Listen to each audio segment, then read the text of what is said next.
Welcome to today's explainer. Okay, let's dive right into this. Today we're looking at Competency 002D, which covers a truly transformative process.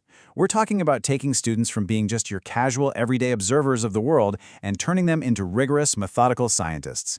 We are going to break down exactly how you can facilitate that evolution using systematic observation and structured questioning. Here is the roadmap for our explainer today. 1. From casual to systematic. 2. Mastering scientific measurement. 3. Generating testable questions.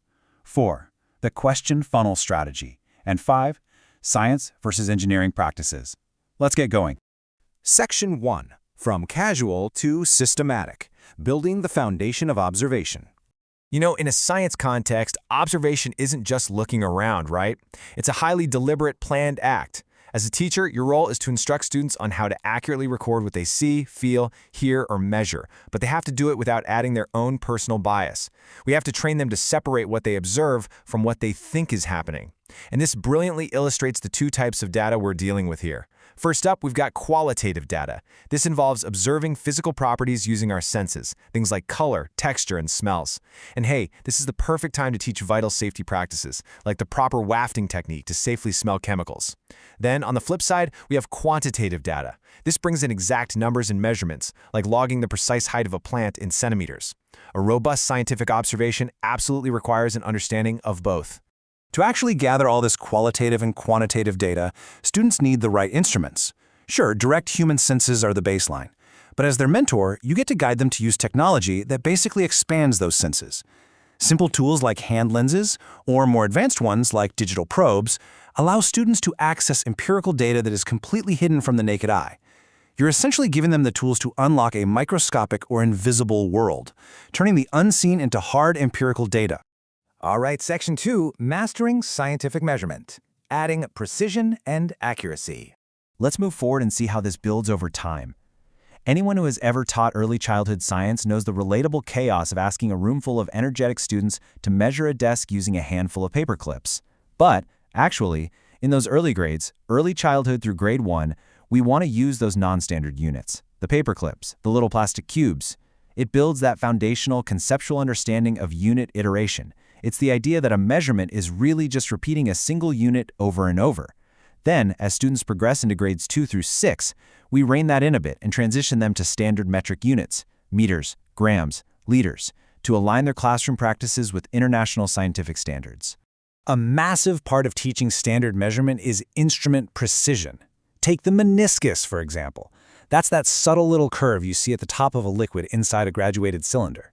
You literally have to physically guide your students to get right down, bend their knees, look exactly at eye level with the liquid, and read the volume from the very bottom of that curve. It might seem like a tiny detail, but mastering the meniscus is fundamental to scientific accuracy. Moving right along to Section 3, Generating Testable Questions. From data to inquiry. Okay, so we have our raw data. But data sitting by itself isn't an investigation, is it? The next crucial step is taking all that bubbling student curiosity and distilling it down into structured questions. A critical teacher skill is helping students realize that, frankly, not all questions can be tested in the classroom. We have to help them focus their curiosity so it neatly fits into one of 3 distinct investigations. Is it a descriptive investigation, where we're just drawing conclusions based on observation? Is it comparative, where we observe 2 different things to see how they relate? Or is it experimental, where we are actually manipulating a variable to see a cause and effect? Teaching students to categorize their questions is an absolute game changer. Which brings us to Section 4, the question funnel strategy, a classroom case study. Picture this. You've got a classroom full of students gathered around a large, clear bowl of water. You start dropping different objects in: a metal spoon, a plastic toy, a wooden block, a coin. Some items plummet right to the bottom, while others bob at the top. The students are completely captivated. And, right on cue, you hear a chorus of voices asking, "Why does it do that?" It's beautiful, genuine curiosity. But why does it do that? Is far too broad to be a testable scientific question. It lacks parameters. It lacks a specific focus. So what do you do with this messy, wonderful curiosity? Now, what's really interesting about this strategy is how you channel that energy.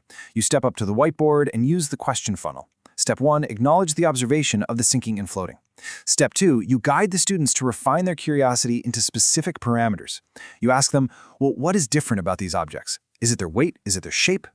Finally, step 3, you funnel that down into a specific testable question. Suddenly, why does it do that becomes, how does the shape of an object affect whether it floats? You've just turned raw wonder into an experimental investigation. Finally, Section 5, Science versus Engineering Practices. SEPs under the new TEKS. So the crucial point under the new Texas Essential Knowledge and Skills, or TEKS, is that expectations for student inquiry are clearly divided into two distinct yet complementary practices, known as SEPs.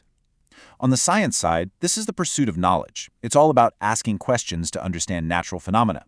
For instance, discovering why a certain shape floats. Engineering, on the other hand, is completely different. It's about defining problems that need solving. It's taking that scientific knowledge and applying it. For instance, designing a boat that can hold a specific amount of cargo without sinking. Science asks why, while engineering asks, how can we fix this? As we bring this explainer to a close, I want you to consider this. Are you simply answering your students' questions, or are you teaching them how to ask the right ones? Because the ultimate goal of systematic observation and inquiry isn't to turn you into a walking encyclopedia. It's to empower your students with the tools, the precision, and the structured thinking they need to investigate the universe entirely on their own. Thank you so much for joining me to explore Competency 002D. Keep fostering that amazing curiosity, and I'll see you in the next explainer.